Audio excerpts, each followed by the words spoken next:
Magandang hapon po sa bawat isa. Ngayon po ay July 30, 2024. At muli sa araw na ito, tayo po ay magme-meditate ng Word of God. Ang ating text na ating pag-aaralan ngayon ay matatagpuan natin sa Philippians 4:11.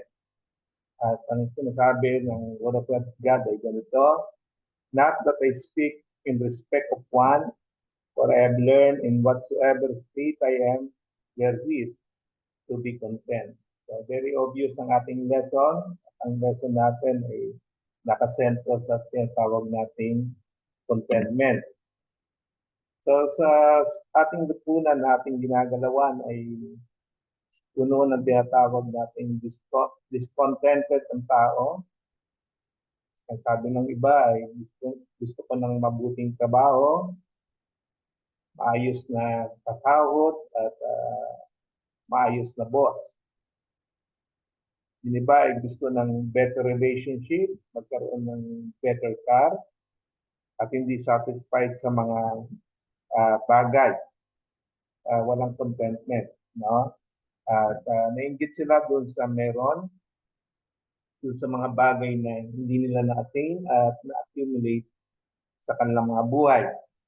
Ngayon, sinabi ni Paul, sinulat niya doon sa Philippians 4:11, sabi, not that I speak in respect of one, for I have learned in whatsoever state I am therewith to be content. Bakit niya nasabi yon? Dahil alam niya na ang contentment hindi nakasalalay kung anong meron siya, kundi kung sino ang kanino ang kanyang relationship. Pag alam natin ang ating relationship, kung sino, especially sa ating Panginoon sa Kristo, ay maintindihan natin ang mga bagay na ito, no? Kung anong meron ka. So ngayon, kung kulang ka ng tinatawag natin contentment, na tinitignan mo horizontally, ibig sabihin, palang. Tinitignan mo yung mga bagay na kung ano ang meron sa iyong kapwa. At kailan pa man hindi ka masatisfied. So, ngayon, ang contentment, ini-invite tayo to look vertically. Ibig sabihin ito, patayo, no? To look on God. Pag alam natin yung direction ng ating Panginoon, ano man ang ating possession sa life, o ano man ang kulang, no? Naintindihan natin na ang Diyos ay sapat na. Sa isang Kristiyano, the Lord Jesus Christ is enough for each and every one of us. At makita natin na hindi ka na maghanap pa ng mga bagay-bagay sa mundo nito. Paano ba ako makukontent?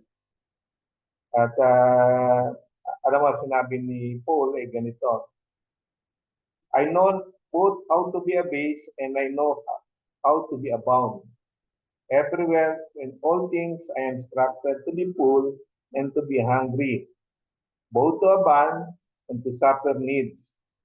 I can do all things through Christ, which strengtheneth me. That is found in Philippians 4:12-13. So, ang pagiging contentment ay natutunan. No? Hindi ito dumarating, hindi ito ay natural sa iyo. O kinanganak ka na merong ganito. Hindi rin ito regalo. At pag sinabi nating natutunan, meron tayong willingness at meron tayong effort na matutunan yung lahat ng bagay. Siyempre, kung gusto mong sumakay ng bike, kailangan mong matutunan kung paano paandarin ito.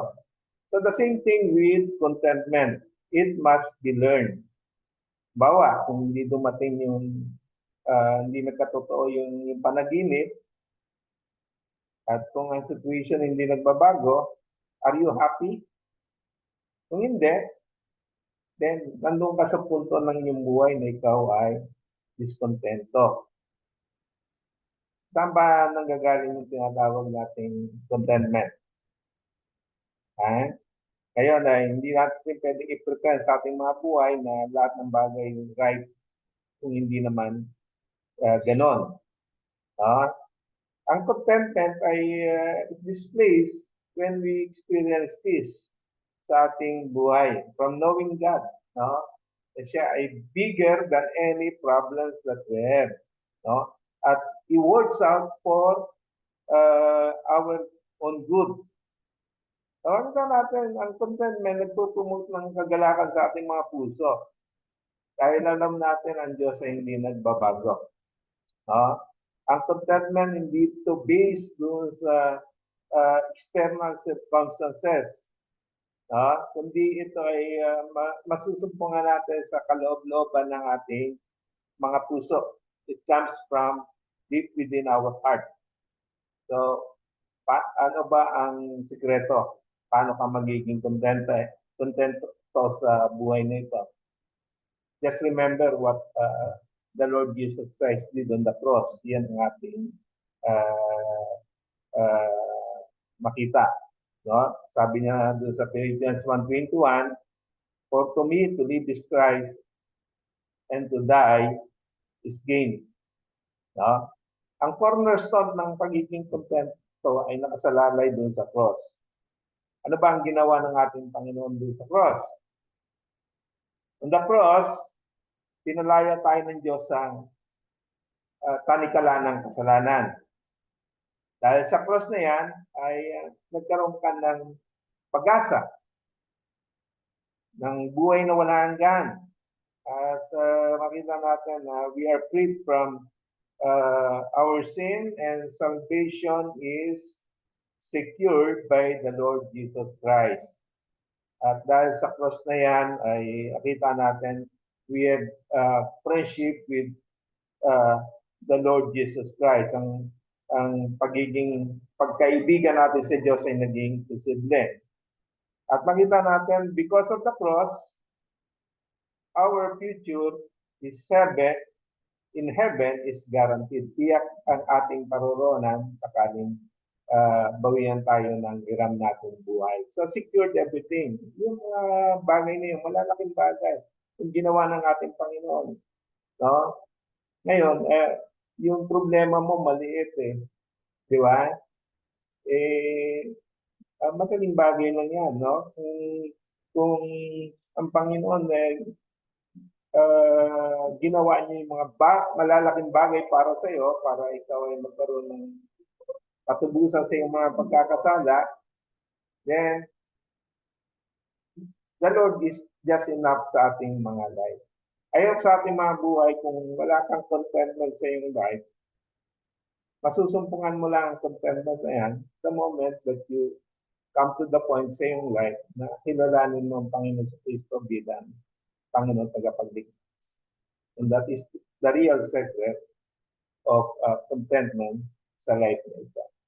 Magandang hapon po muli at ayok na ang salita ng Diyos makatulong sa bawat